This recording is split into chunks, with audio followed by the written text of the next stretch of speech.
Bonsoir à tous, bienvenue dans Euronews Soir pour l'actualité européenne et internationale de ce vendredi 20 décembre. Voici les titres de ce journal. Le verdict dans le procès des suicides chez France Télécom. D'anciens dirigeants ont été reconnus coupables de harcèlement moral sur leurs employés.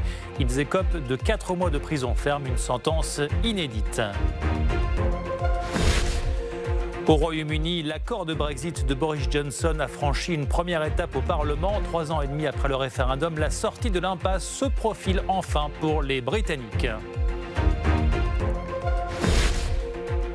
Aux Pays-Bas, la joie des défenseurs de l'environnement. L'État néerlandais a été condamné par la Cour suprême à revoir ses objectifs en matière de réduction des émissions de gaz à effet de serre. Une décision de justice qui pourrait faire date en Europe en plein débat sur le climat.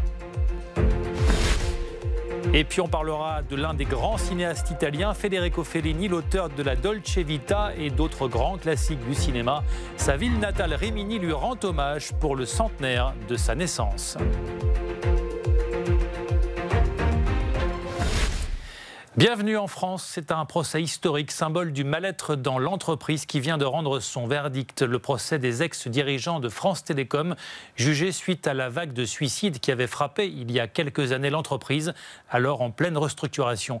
Les prévenus ont été reconnus coupables. C'était un procès hors norme, son verdict attendu depuis des années. Le tribunal de Paris a finalement condamné les anciens dirigeants de France Télécom. 4 mois de prison ferme pour Didier Lombard, l'ex-PDG de l'entreprise publique, ainsi que pour Louis-Pierre Vénès et Olivier Barbereau, respectivement numéro 2 et directeur des ressources humaines. Le juge a estimé qu'ils avaient bien harcelé moralement certains salariés de l'entreprise, un soulagement pour les familles des victimes. Ça vient répondre à une question qui était la question fondamentale de ce procès. Est-ce qu'on peut se permettre de faire ce genre de choses? Est-ce qu'on peut se permettre, pour dégager du cash flow, de pousser des gens au suicide ou à la dépression? Au moins, on a une première réponse de la justice qui est non, c'est pas possible. Et si vous le faites, vous serez condamné. Avec cette décision, on comprend enfin de quelle manière on doit gérer le personnel des entreprises. Et c'est un gage finalement que les errements de l'affaire France Télécom ne se reproduiront plus. Entre 2007 et 2008, Didier Lombard mène à marche forcée la privatisation de France Télécom. Les effectifs doivent fondre, 22 000 postes en moins sur les 100 000 que compte l'entreprise. Un plan est alors mis en place, le management se durcit considérablement pour les salariés. 19 d'entre eux se suicident et 12 tentent de mettre fin à leur jour. Ce qui est extrêmement difficile pour nous, c'est que on garde la mémoire de collègues disparus. Et moi en particulier, où j'ai vu une de mes collègues mourir devant moi parce qu'elle s'est défenestrée du 5e étage et que vous n'avez que quelques mois de prison et quelques dizaines de milliers d'euros d'amende. Le jugement devrait pourtant faire jurisprudence car c'est une première, une condamnation sans qu'il y ait de lien direct entre les auteurs et les victimes. Côté prévenu, la décision a été très mal reçue. C'est une décision qui est une décision politique et c'est une décision qui est une décision de politique totalement démagogique. Les magistrats ont cherché à se faire plaisir, je le regrette, ils ne sont pas là pour ça, ils sont là pour dire le droit. Les anciens dirigeants devraient tous interjeter appel. L'entreprise, elle condamnée à 75 000 euros d'amende, a fait savoir qu'elle souhaitait en rester là. Toujours en France, les grèves se poursuivent dans les transports contre la réforme des retraites. La mobilisation dure depuis maintenant 2 semaines. Des discussions entre le gouvernement et les syndicats ont permis des avancées, mais des désaccords subsistent. On retrouve dans la rédaction Maxime Weiss. Maxime, faut-il redouter des perturbations dans les transports en France pour les fêtes de fin d'année? Est-ce que la mobilisation montre des signes d'essoufflement? Alors Julien, la perspective de fêtes de fin d'année complètement gâchée par la grève dans les transports semble s'être un peu éloignée. Et la SNCF devrait faire circuler un TGV sur 2 et presque autant de trains régionaux. Le taux de grévistes aussi est en baisse, mais les conducteurs restent très mobilisés. Alors, quelle évolution pour les jours à venir? Difficile pour l'instant de le dire. Les syndicats sortent de 2 jours de discussion avec le Premier ministre. À la manœuvre, Édouard Philippe a évoqué des avancées concrètes. Sa méthode concédait suffisamment aux syndicats réformistes pour les ramener dans le giron de l'exécutif. Mais pour l'instant, c'est encore compliqué. Pour la CFDT, par exemple, hors de question de lâcher sur la question de l'âge pivot à 64 ans, une ligne rouge pour la centrale syndicale. Côté CGT intersyndical, pas de changement. Ils veulent toujours le retrait pur et simple de la réforme et appellent à une nouvelle journée de manifestation le 9 janvier. Au 16e jour de grève, syndicats et gouvernement ont en tout cas plus que jamais les yeux rivés sur les sondages. Pour l'instant, ils disent tous la même chose, que les Français soutiennent encore majoritairement le mouvement. Un scénario qui rappelle les grandes grèves de 1995.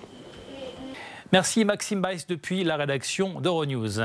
Au Royaume-Uni à présent, Boris Johnson présentait cet après-midi son accord de Brexit devant le nouveau Parlement britannique issu des dernières élections législatives.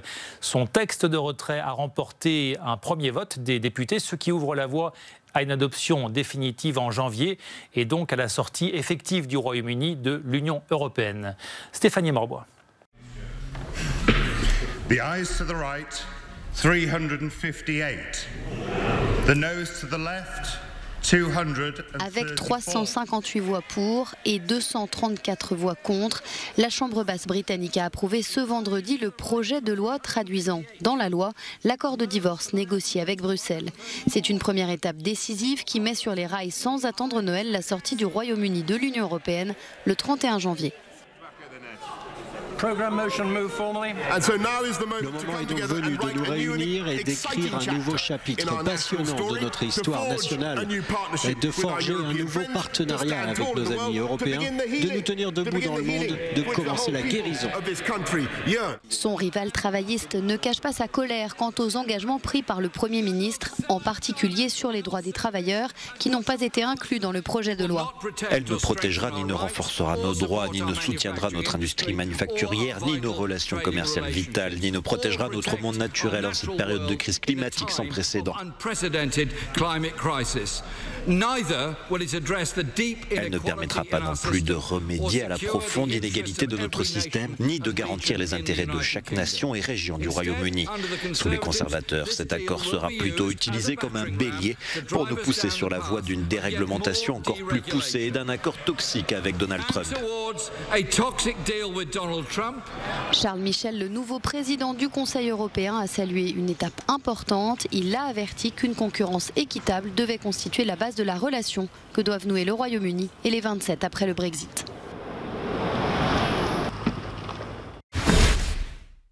C'est une décision de justice qui pourrait faire date et sur laquelle devraient s'appuyer les défenseurs de l'environnement. La Cour suprême des Pays-Bas a obligé l'État à revoir ses objectifs en matière de climat. Maxime Duplan.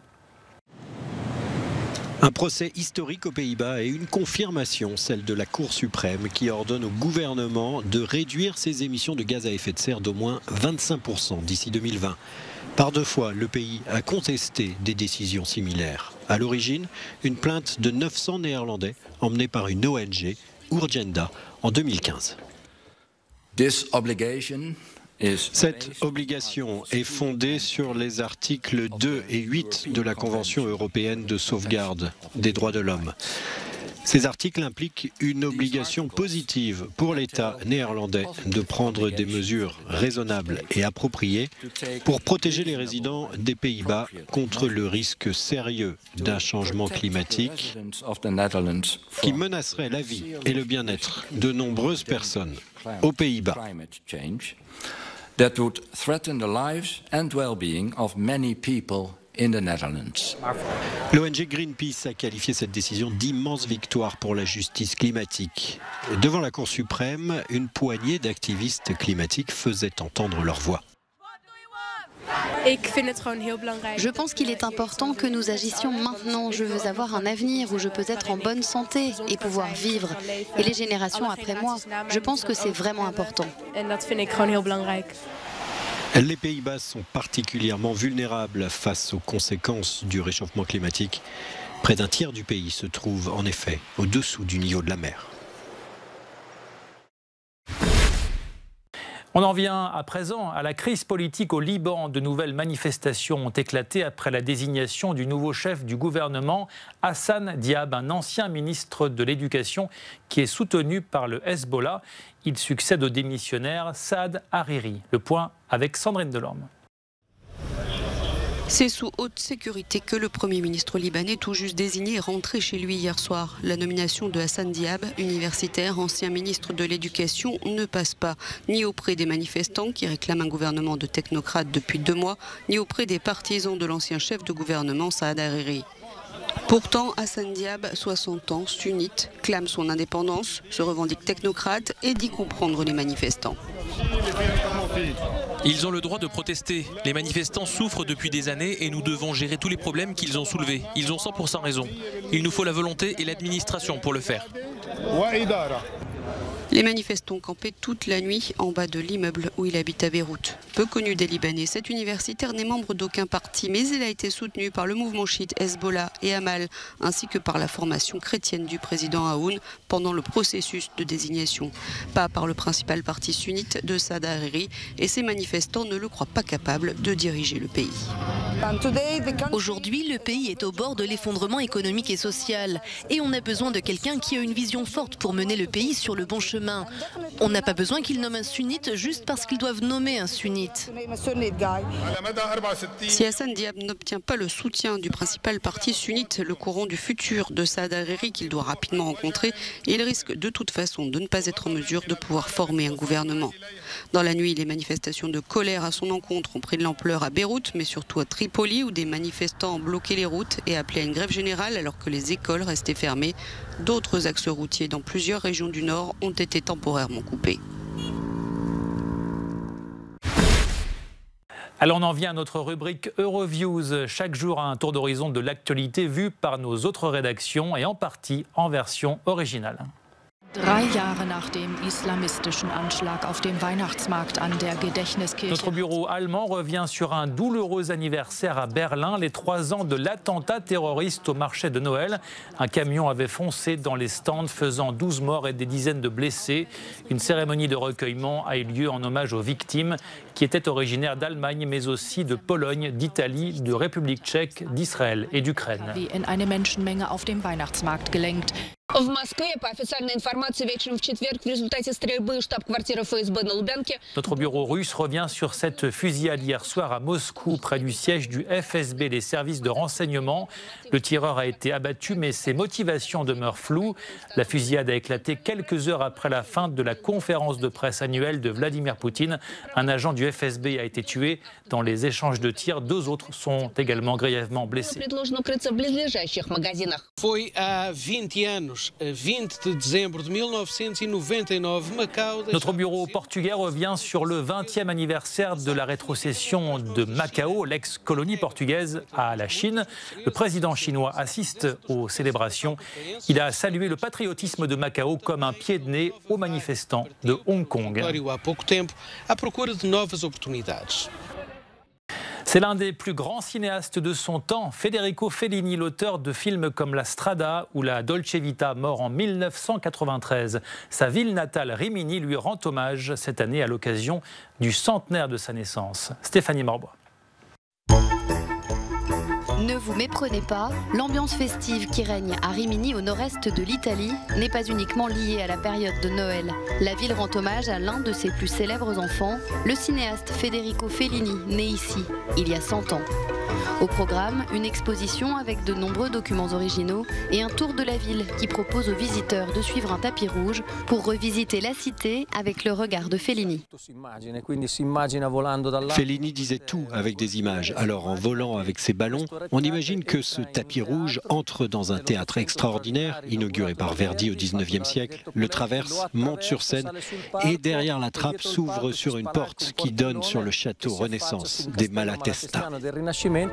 Federico Fellini a vécu à Rimini jusqu'à l'âge de 18 ans, mais c'est à Rome qu'il a appris son métier de réalisateur. Rimini, qui espère de fortes retombées touristiques, se revendique comme la ville de la Dolce Vita, son plus célèbre film.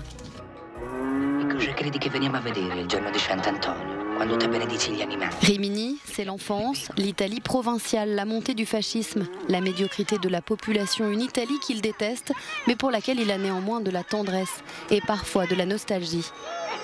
La ville a vu les choses en grand en restaurant le cinéma Fulgore, un joyau de l'architecture Art Nouveau où le petit Federico a vu ses premiers films. Le maire espère faire de Fellini une attraction touristique.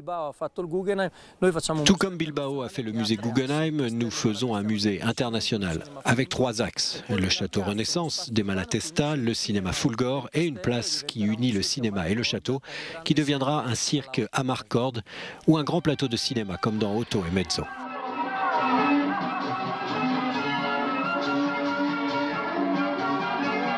Une grande fête qui devrait permettre au plus grand nombre de redécouvrir le travail du maestro. Voilà, c'est la fin de ce journal. Merci de l'avoir suivi. Retrouvez toute l'actualité sur notre site internet. Restez sur Euronews pour d'autres informations. Très bonne soirée et à bientôt.